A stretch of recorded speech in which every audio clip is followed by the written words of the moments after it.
All right, guys, welcome back to Joseph Smith, Impressions of a Prophet. I'm Clayton Pixton. And I'm Susan Easton Black. Susan is our star. I'm just kind of the guy behind all the knobs and buttons, and I'm in charge of the intro and outro music. Susan, we talked about last time independence, how it was designated by the Lord as the New Jerusalem.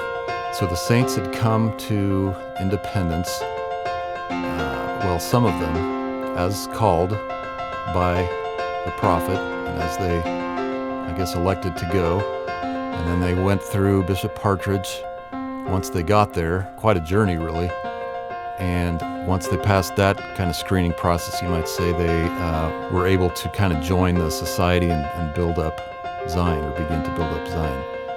And I had a follow-up question. I had asked you last time about when they arrived, and they talked to Bishop Partridge, and they gave kind of an inventory of their possessions. You said that they didn't kind of turn it all in and get back what they needed. It was more like Bishop Partridge was just like, okay, you are now a steward of all your property. Right, that's right. So to clarify, I guess, there was no like, oh, I came here and I have, 2 teams of oxen, and Bishop Partridge is like, oh, well, welcome to Zion, and I see you have 2 teams of oxen. Brother Jones over here, he doesn't have any, so welcome here, and we're going to take one of yours and give it to him, and see what you've got. It wasn't like that, right?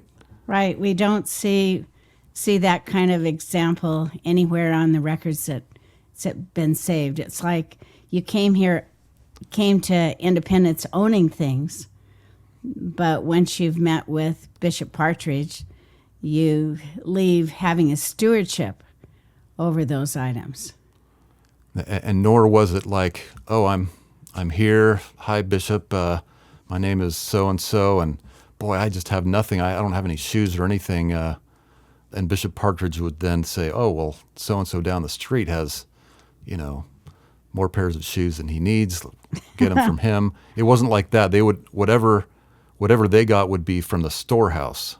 Right. It was a storehouse. Of course, it will take a while to get everything set up, and a lot of what we're talking about is more theory than actuality.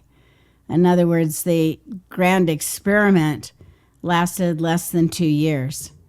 And so, you start out with a few people, and by the time you've got about 1,200, they're starting to be able to do what you're suggesting, where they had more of a place like a storehouse they could go to. But initially, at first, of course not. Okay. So that clarifies it for me, I think. I guess I'm partly wondering how it'll go, maybe in the future if we ever give this another shot. Yeah. Well, for sure, I do know you can't be selfish. Yeah. For it to work, yeah.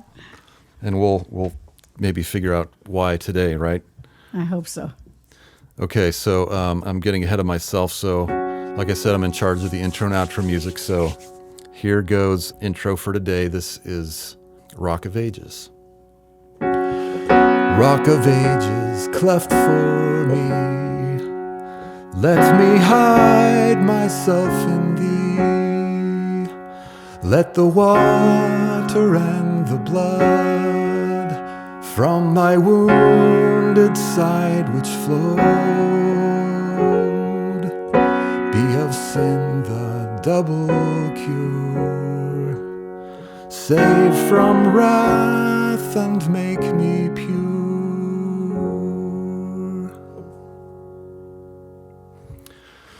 All right. Beautiful. That's an old one. I don't know if that was in the first hymn book or not, but I think it's an old one. Yeah, it's an old one for sure.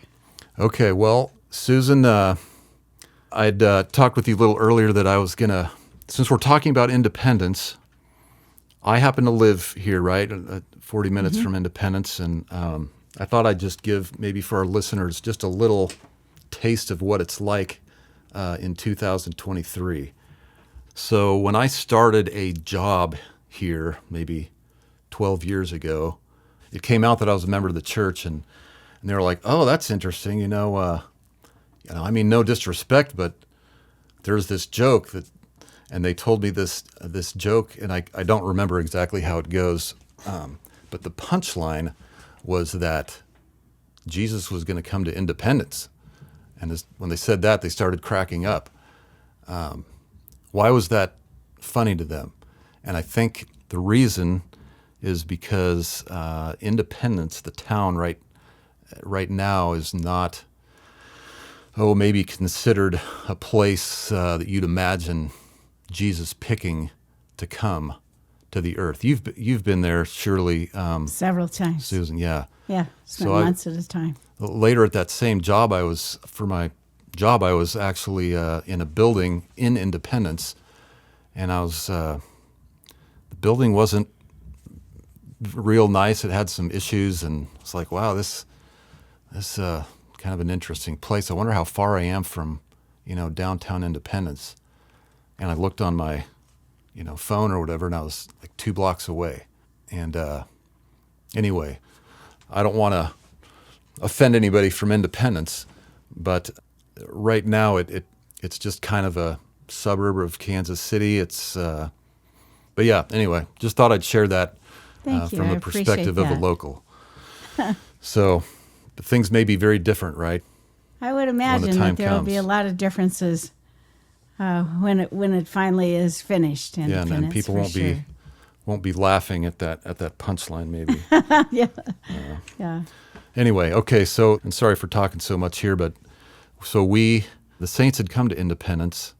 They had started their community, and they're starting to get really persecuted after a while. You talked about the barns being burned down and them raising them up again, and not mixing well with the locals. I kind of imagine I'm trying to see from their perspective. I mean, obviously, I can't really justify kicking anybody out or, destroying property or anything. That's just unconstitutional, no matter how you cut it. But I'm trying to see from their perspective, like these people coming in and they believe that they're going to, turn this into Zion. And yeah, anyway, can you give us any more insight on how they felt and how they saw that? Well, we're there from 1831 through the most of 1833, so you've got a 2-year about experience. And try and imagine, like you're talking about, you've got the settlers there in town who are living in a frontier town. They're on the edge of society, and for many of them, they feel that way. They've been beaver trappers for hunters. You've got Spanish, you've got Native Americans, you've got Indian agents, you've got government, you've got some military, and they're the farthest town west. And here come then the Latter-day Saints, literally believing that they're coming to build Zion and New Jerusalem, and there are 24 interconnected temples, and suddenly you can really see it's hardly going to work neighbor to neighbor because they have such different views of the same land. Anyway, I'll leave my part at that. Well, thanks for sharing that. Tonight we're going to talk about the fall of Zion, why the grand experiment didn't work, and then the attempt to redeem Zion with a group now called Zion's Camp. So that's what we're going to do tonight. We know, as we left off last time, we have 1,200 Latter-day Saints, most of them then being called up to Zion and electing to go, hoping to make their calling and election sure. Many of the saints then coming from Kirtland, about 800 miles to this frontier community. And like you've talked about, Clayton, you've got 2 dramatically different types of people. You've got the original settlers, most of them from Kentucky, that actually were trying to do farms and set up shops. So you've got the old settlers, and you've got, here come the Latter-day Saints. Most of them are New England born and bred, and obviously different temperament, different mannerisms. And here come these 1,200 saints to Independence. It's still the frontier town, and the year is 1831. As we go on then tonight, we're going to find that 2 years later, because of the number of Latter-day Saints coming into the area, they are viewed as a political threat. Independence in that part of Missouri was considered a slave state. In other words, even Alexander Donovan, the man that Peter Whitmer Jr. made a suit for, he had his slaves there, although a single man at the time. He had his slaves in Independence. And so you've got, here come these Northerners. They become a real political threat, or they're going to turn things around so that Independence will not be viewed as a slave community. Adding to the problems is that our newspaper, which was being printed in town, called the Evening and Morning Star, the evening of Saturday Eve of the morning of the coming of Christ, was what the newspaper was to represent. And at one point, the editor, W.W. Phelps, prints an article titled The Free People of Color, and many of the Missourians not reading, at least a full thing, looking at the just title, thought that the Latter-day Saints were inviting free black men to come to Independence. And these settlers literally formed a secret constitution by July of 1833 to try and rid their town of Latter-day Saints. And at the very same time, you get daily, here come additional Latter-day Saints, so excited to be in a land where they could build up a Zion society, to build their temples, to literally build New Jerusalem. And they're coming not knowing that there is a secret constitution to rid their town of Latter-day Saints, that it's oil and water between the neighbors. You can never mix it, until finally the disaster hits. And the disaster occurred on a tributary of the Missouri River called Big Blue. And so on November 4th, 1833, you actually get your first battle. And here comes up a load of Latter-day Saints that are coming down the Big Blue River. It's always easier to travel by water then.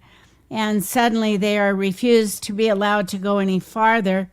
And you have a mob now attacking. They knew at that point, by November of 33, they couldn't or didn't plan on attacking individual homes, but at least we can stop the next group from coming. But once you have a battle of Big Blue, and you have literally harm on both sides, harm to the old settlers, harm to the newcomers coming in, battle resulting in death, that suddenly there's going to be a real disaster will hit then the area for Latter-day Saints. So the disaster is the exodus from Jackson County. Remember, Independence is in Jackson County, a county named for Andrew Jackson, President of the United States. Did the battle at Big Blue, what exactly went down there? Was anybody killed? Or? Death on both sides. People are wounded. People are hurt. And what you get is, it's just a mob action, right? But suddenly now they're gonna call out the militia. And the Southern gentleman, once he's put on that military uniform, these Northerners, Latter-day Saints, are really facing a problem as it comes to the Exodus. So what you get is they come to literally every home, and the big questions being asked are you a Latter-day Saint? They called it then Mormon. And then the other was, do you believe the Book of Mormon, the Word of God? And you answer yes. A man subject to be beaten, a woman verbally, physically abused, a child even subject to being kidnapped, because after all, he'd only grow up to be a Latter-day Saint. Now, to assure that the Latter-day Saints would literally leave their entire county, not just Independence, that they set a wall of fire wherever the Latter-day Saints had lived, so that they would not have homes to return to. And it's more than an exodus. It's literally a driving of the Latter-day Saints to the Missouri River with the idea that if they wanted to, the militia would then kill them all and do it all at once. So you get the forced leaving of their homes, the forced leaving of their property, their cattle, their chickens, anything that they own, their bedding. And with clothes on the back, they're now on the run. So, and what's the time frame of this in relation to the Battle of the Big Blue? Well, you get the Battle of the Big Blue in November of 33, and you'd say this is occurring immediately after. So it's winter and dead of winter. I mean, it's cold out there where you live in winter.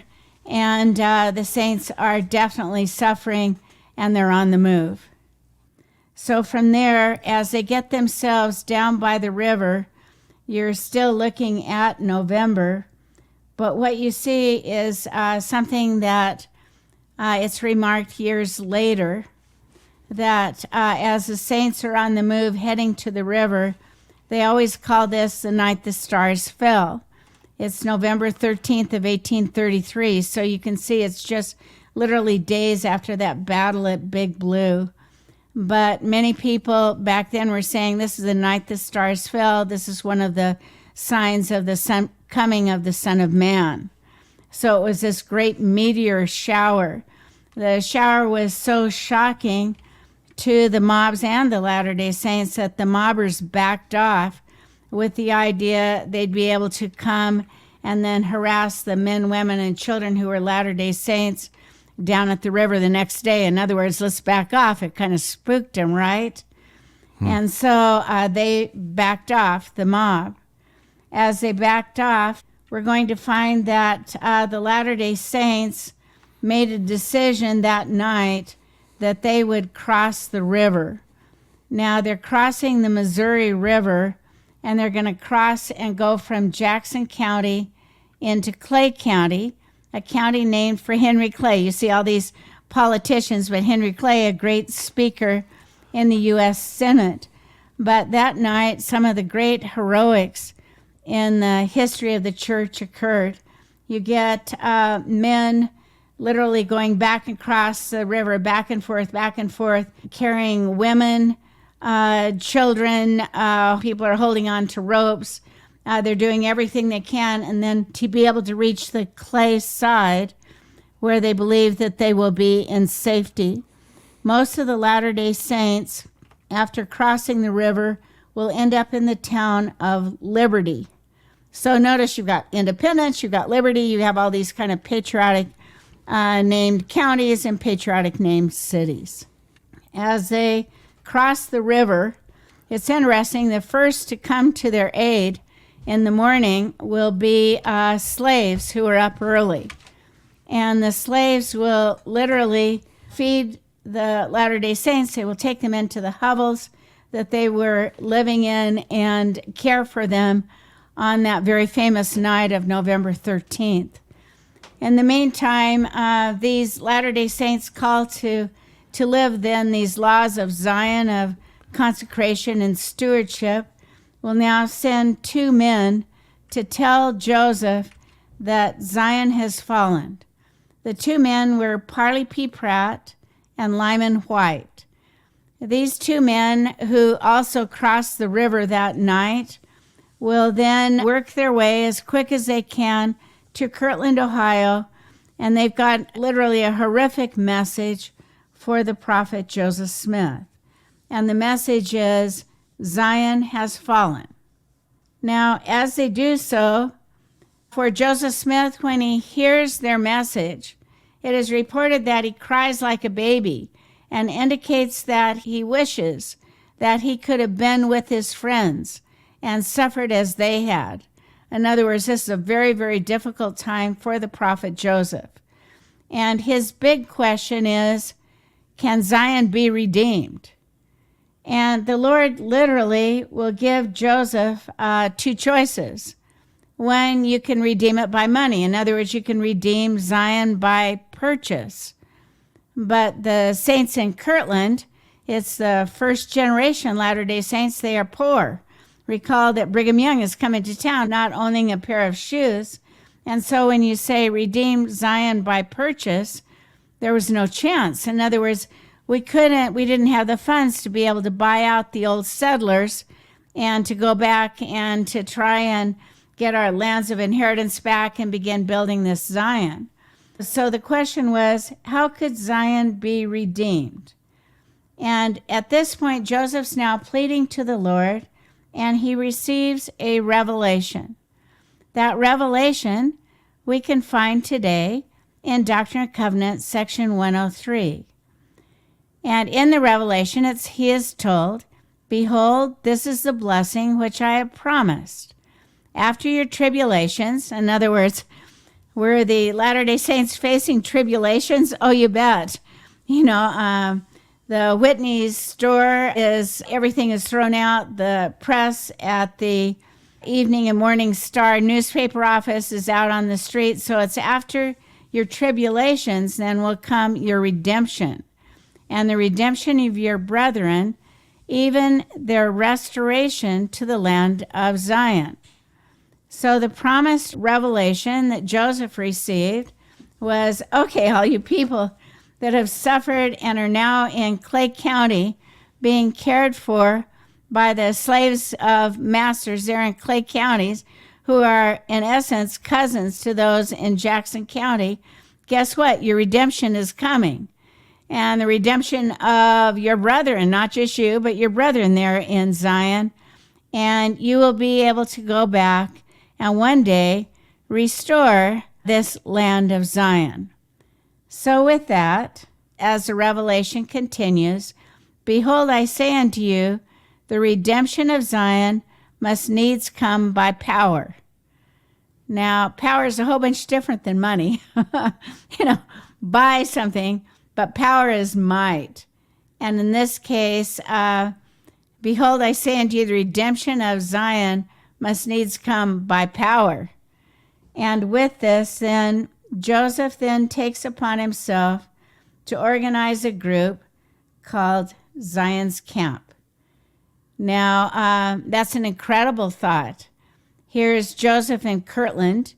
Here's people in Kirtland who still have not been able to reach the point where they and their families can be called to go up to Zion and can be elected to go to Zion, but yet are you willing to redeem Zion so those who have been called and elected to be there can return to their lands of inheritance? So Joseph's plan is to organize Zion's Camp and to be the leader of the men. He now asks the Lord, it's one thing to organize a kind of quasi-military organization, but the question is, before you start out, can you get an assurance that you can have victory? And you see Joseph in the Revelation asking, well, what if I get 500 men? Can I have victory? And the Lord says, sure. Well, how about 400, 300, 200? And finally it says, okay, Joseph, you get 200 men. I promise you victory. Well, at this point, it's now recruiting time. And as we look at the recruitment, we're going to see by February of 1834. So notice the Saints are kicked out of Jackson County, Independence area, in November of 1833. And you've got about, 3 months later, February 1834, Joseph will speak to the Kirtland High Council. And he will ask them, will you sanction my plan to organize an army where I'm going to get 200 men at the very least, and we're going to go up and redeem Zion? And to the credit of the Kirtland High Council, of which Martin Harris was a member, they voted, yes, we will sanction your plan to organize an army. So by March, people were invited to recruit for Zion's Camp. In Kirtland, as the opportunity came to be one of those who recruited, there were only 40 men who volunteered to be in Zion's Camp by May of 1834 from Kirtland. So you've got a real problem. There's no way you're going to have victory with 40. If you want power, you got to have more than 40. And so Joseph will literally send Latter-day Saints, including his brother Hiram and Parley P. Pratt, through various parts of the United States where there were new converts, such as Wilford Woodruff, who hadn't migrated yet to Kirtland, to ask them, hey, we're going to be leaving on a march called Zion's Camp, and will you come along and join me? So Joseph will leave Kirtland in May of 1834 with 40 men on Zion's Camp, and not quite daily, but weekly, various groups of men who are brand new converts. They've just been baptized. They haven't made it to Kirtland. They're not invited to go to Independence, but they will now join with Joseph until you'd say by June 8th, 1834, Joseph literally has 207 men. And you'd say, well, how's he doing? And I go, he's already partway to independence. And you'd say, is that faith? And I go, yeah, that's faith. And so he's got 207 men. But you'll notice as we look at time period, by July of 1834, Zion's Camp will be disbanded. So we're going to learn, well, what happens then from these eager recruits? Why in the world is it disbanded, especially when they're just a few miles from Independence? Okay, you'd say, well, of those then joining in Zion's Camp, you'd say it's kind of who's who that we talk about and have talked about for years and years. Brigham Young is one of the first 40 to sign up and say, I'm going. And even though he becomes a new husband, he goes, I'm off. In other words, the prophets issued a call, I'm going. Heber C. Kimball says, I'm going. Martin Harris, older man, says, hey, I'm going. I'm going to volunteer some wagons. Frederick G. Williams, a great friend, a doctor, he says, I'm coming. George A. Smith, and of course, a new convert, Wilford Woodruff, way out there, says, hey, hold up. I'm coming. Don't get there. I'm coming to fight for a people that I've never met. Now, you can see that the march to Zion, you're looking about 800 miles. You're starting out from Kirtland in Ohio. You've got to get through Indiana. You've got to pass through Illinois. You literally are going all across the state of Missouri until the big hope is you make it into Liberty, where the saints in Clay County are now living. You cross the Missouri River and get down to Independence, and you put back all of those people just waiting for their chance to get back their lands of inheritance. So you've got about an 800-mile journey, and with that, here goes. So Joseph said along the way, notwithstanding our enemies were continually breathing threats of violence, we did not fear. Neither did we hesitate to prosecute our journey. In other words, we're not stopping. For Joseph said, God was with us, in other words, in this Zion's camp, and his angels went before us, and the faith of our little band was unwavering. And then he said, we know that angels were our companions, for we saw them. And it wasn't just Joseph, like Parley at one point, an angel came to wake him up. In other words, come on, Parley, get up, keep going. But it's interesting along the way with these enemies continually threatening, you can't have everyone coming to Joseph and saying, now what, where are we going? And Joseph will literally take upon himself a new name, and he will call himself Squire Cook. In other words, I've got everybody's breathing violence, but one thing he does is he divides the camp into groups of 10 to 12 men and asks them to select someone in their camp who will report to him. And years later, Brigham Young, after he had been appointed the territorial governor of Utah, was asked, what is the greatest honor that was ever given to you by man? I'm not talking God, but by man. What is the greatest honor that was ever given to you by man? And his comment was, oh, that's easy. He said, I'm a young man, I'm a painter, I'm a glazer, I'm a carpenter, and I'm in this kind of group of 10 to 12 men, and I was selected to report to Joseph every day. And so you get this kind of dividing of the group. Okay, as we look further, we'd say, so was it because of the enemies always threatening that there were difficulties on the march? And I'd say, oh, sure. But what was the biggest problem on the march? And I don't know, maybe Clayton, we learned something about this in our own lives. Yeah. But you'd say it's because the men murmured. I'm going to take you through, typical kind of conditions. They were expected to travel from 20 to 40 miles a day. Just that alone, pushing and pulling oxen, horses, wagons. I'm sure I would murmur. Then, of course, you've got issues along the way. They're heading towards summer, right? You've got heat. You've got amazing humidity out where you live. You get torrential rain. You got mud. And then sleeping conditions. I'm not much of a camper. Maybe you are, but, sleeping out every night. They get ready to go. Wagons are broken. Equipment's broken. Then, of course, always food shortage. And then the food not always healthy. And then, of course, great fatigue and sickness along the way.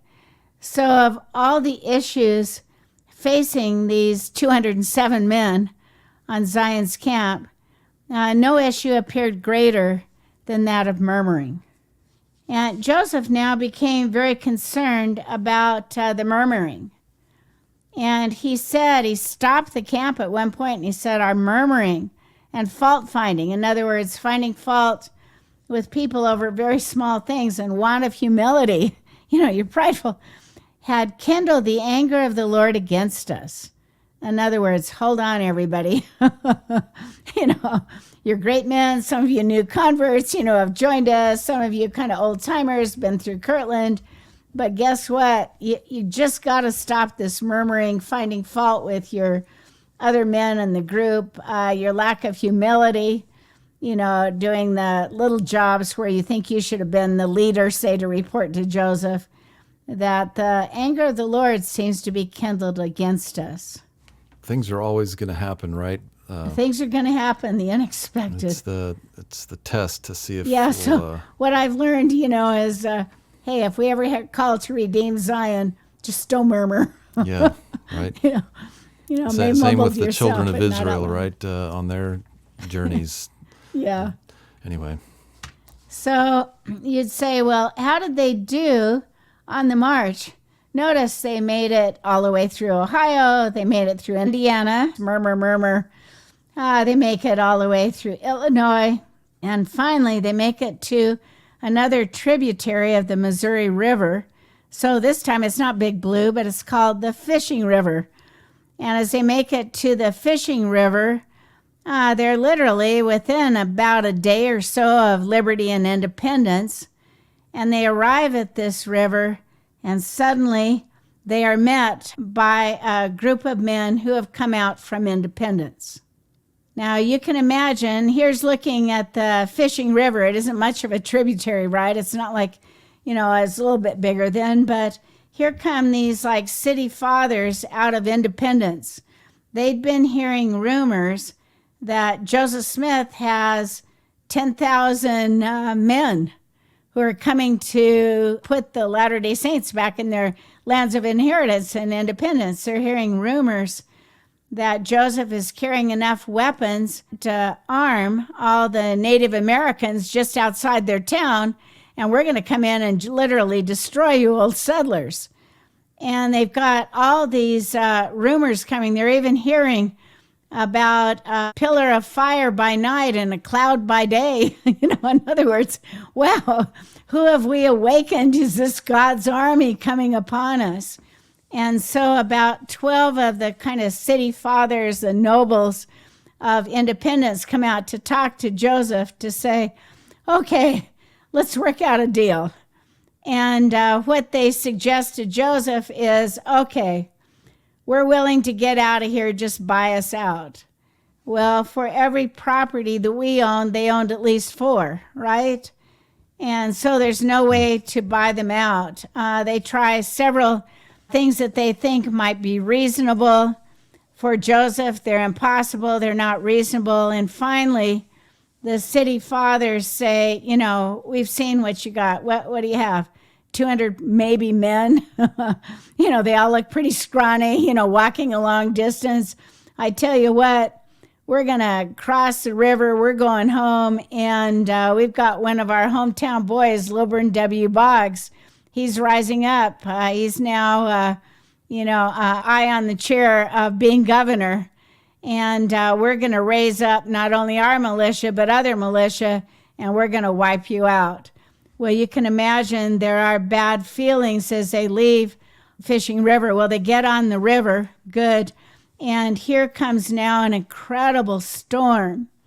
And I don't know whether there were holes in the boat that were made by the Latter-day Saints that the men got in. Some say that there were.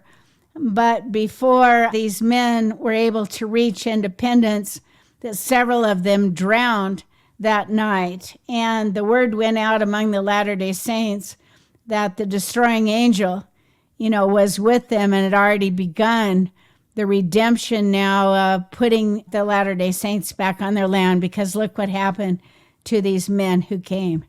Yeah, went down in this. So you get the next morning, they're now rising up. And as they attempt to rise up to just continue the march, a day, maybe two, to liberty and then independence, suddenly you've got 68 of the men fall ill. And what they have is cholera, which today, we get diphtheria, cholera shots. We're not about to get this, but, bad water and causes great, great difficulties. Of the 68 of the 207 men, 68 becoming ill, 14 of them will die. At one point, Joseph attempts to bless one of the men that is ill. And as he puts his hands on his head, it's like Joseph has cholera. He takes his hands off and Joseph is fine. He wonders, what's wrong? What's wrong? Why can't we do this? And the answer was it had everything to do with their murmuring. And you'd say, how in the world did they stay then this plague that had literally attacked them as they're right there at Fishing River? And it was because the men covenanted to keep the Lord's commandments. With uplifted hands, they did this. And what they called the plague was now stayed and stopped. It wasn't, I want to say Hiram was there with Joseph. Am I remembering that right? Right. And Hiram had said, I've seen our mother in vision praying for us. Right. Okay. Right. You get, a lot of blessings and miracles, amid the extremities they're going through. And then you turn to Doctrine and Covenants, section 105. And when Joseph is praying about, we're so close to Zion, we're ready to go. And then he receives a revelation. It is expedient in me that mine elders should wait for a little season for the redemption of Zion. So try and imagine, let us say you'd been one of those marchers who's almost made it 800 miles. You're ready to attack. We're going to take it over with power. You've seen what's happened to the city fathers. This is great. We're going. And suddenly Joseph is now saying, nope, we got to wait for a season for the redemption of Zion. And he will say to those in Clay County, it's only going to be a little season. But I think, from your description of independence now, it's been how many years since 1834, and still the little season goes on, and there's not the redemption that we're looking for. Well, you can imagine the message was not necessarily well received, especially when Joseph now disbands Zion's camp. But you can also kind of see, if it could have been disastrous had the Lord let them go a little further, and maybe all, things could have been even worse, right? Yeah, could have been bloodshed, both sides, yes, could have been awful. But Zion's camp is now disbanded. They're told to go back to Kirtland, wherever they were from, like Wilford Woodruff, go back to your home. And Joseph said, the Lord has accepted our sacrifice and offering. even as he had Abraham's when he offered his son Isaac. In other words, it was like the Lord needed a people who would be willing to give their lives for others, right? Even those they had never met in independence, to put them back in their lands. And their willingness to sacrifice and offer their own lives was compared to that of Abraham, who was willing to offer his son Isaac. And then at the likeness is that in the last minute the Lord said no, it was just a test, and similarly for the Zion's camp. Right. A similar, yes, very similar test for Zion's camp. So the question then comes, well, what was the purpose of Zion's camp? I mean, everybody thought they were going to go fight with power. I'm sure they wanted to know, how are your guns? How are your shoes? You're going to do this? They even had some mock battles along the way in preparation. But notice what Joseph said about the purpose of Zion's camp. God did not want you to fight. He could not organize his kingdom with 12 men to open the gospel door to the nations of the earth, and with 70 men under their direction to follow in their tracks, unless he took them from a body of men who had offered their lives and who had made as great a sacrifice as did Abraham. In other words, what's the purpose of Zion's camp? It was literally to find the leaders of the church, those who would be willing to offer their lives, to give everything for the Lord and his kingdom, those who didn't murmur, right? Yeah. Yeah, it's unbeknownst just an amazing to them story. at the time. But it's neat that Joseph was able to recognize that, soon afterwards. I don't know how soon afterwards, but. So following then Zion's camp, notice what happened. You'd say, what came out of Zion's camp? What was the good? You'd say 9 members of the Quorum of the 12 were members of Zion's camp and were selected at the Zion Camp reunion there on February 14th of 1835. You'd say, well, who else was selected who had participated in Zion's camp? All the first 7 presidents of the 70s. They had been in Zion's camp. When were they selected? Well, it was at the reunion meeting of Zion's camp held on February 14th, 1835. You'd be able to say, well, what about the first quorums of the 70? The first and second quorums? You'd say 63 members were all in the first quorum of the 70s, came out of Zion's camp. So notice you put it all together, you've got 79 out of the 207 men who marched with Zion's camp who are called to be literally general authorities in the church. But before their calls, they had to do the Abrahamic sacrifice, right? They had to prove themselves. It wasn't just show up for sacrament, show up for your calling. They literally had to prove they were willing to give their all. Many, you can imagine, after Zion's camp murmured even more and thought that, it'd been a folly, that the whole plan to redeem it in power, it just never came about. And a couple of them approached Brigham Young with that kind of theory. And Brigham Young. This was back in this time in the 1830s? Yeah, very, very time period. It's just after the camp, and they made it back to Kirtland. Brigham Young's comment was, I would not exchange the knowledge I have received this season, in other words, being in Zion's camp, for the whole of Geauga County, of which Geauga County, Kirtland, was a small rural community. So for Brigham Young, it was worth everything that he had gone through to kind of walk and talk and be with the prophet of God for those days. What a visionary. Yeah, visionary man for sure. Well, as we leave off today, we find Latter-day Saints concluded, we're going to stay in Clay County.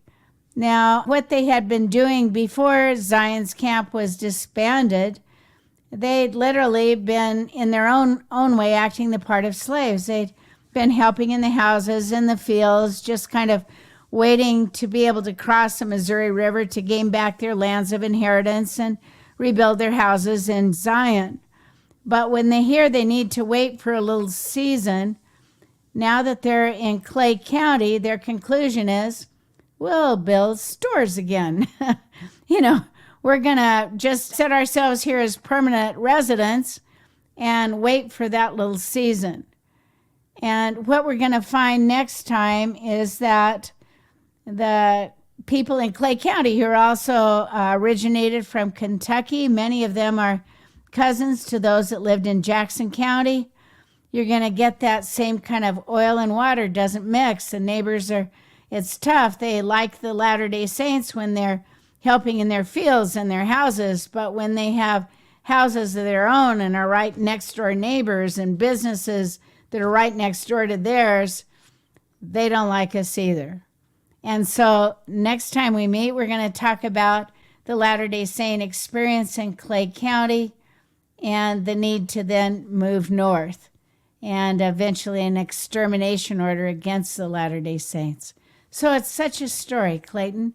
Those that were called, I'm sure they thought, wow, can you believe it? I finally made it. I get to go up to Zion. And then they face... This is it. This is it. They face so many problems. The millennium's coming. And suddenly the unexpected tribulations and the sacrifices and the sufferings that they faced. So sometimes when we think, oh, well, finally it's all going to level out and be smooth, it very seldom is, right? Yeah, it's like you go on a hike a mountain. At least I have memories of, there's the peak right there. And then you get on it and then, nope. But it's also partly our preparation, right? And preparation. Maybe we don't realize that we need a little bit of a refining. Refining. Joseph used to say, I'm like a stone that's rolling forth, rough stone. And knocking off an edge here and there. And perhaps that's what's happening to the saints as they stay in Clay County. Good lessons. All right. Well, thanks, Susan. Are we ready for my... Thanks, Clayton, for the opportunity. Yes. Ready for my little duty here to close this out? I love this part best. Okay, so here will be verse 2 of Rock of Ages. Not the labors of my hands can fill all thy laws' demands. Could my zeal no respite know? Could my tears forever flow? All for sin could not atone. Thou must save, and thou alone. We'll do verse 3. While I draw this fleeting breath, while mine eyes shall close in death, when I rise to worlds unknown and behold thee on thy throne, Rock of Ages cleft for me, let me hide myself in thee. All right. Well, thank you, Susan, as always. We're just very blessed, as I predicted in the beginning, to do this and to hear these. I hope lots of people can hear this. Maybe multiple times. Maybe, you do it once and then 10 years later you listen to it again or something. All right, so next time we'll be talking about the saints going up to Caldwell County, maybe, above Clay County. It. And then I got to go to these places. I got to go to that fishing river and the Big Blue now and see if I can find the place. I'll just try to do some videos of some of these that'd be great. places, as I've said to you, Susan. All right, well, thank you, everybody, for being here. Hope you've benefited, and we... Any last words, Susan? No, thanks for listening. All right, we'll see you next time.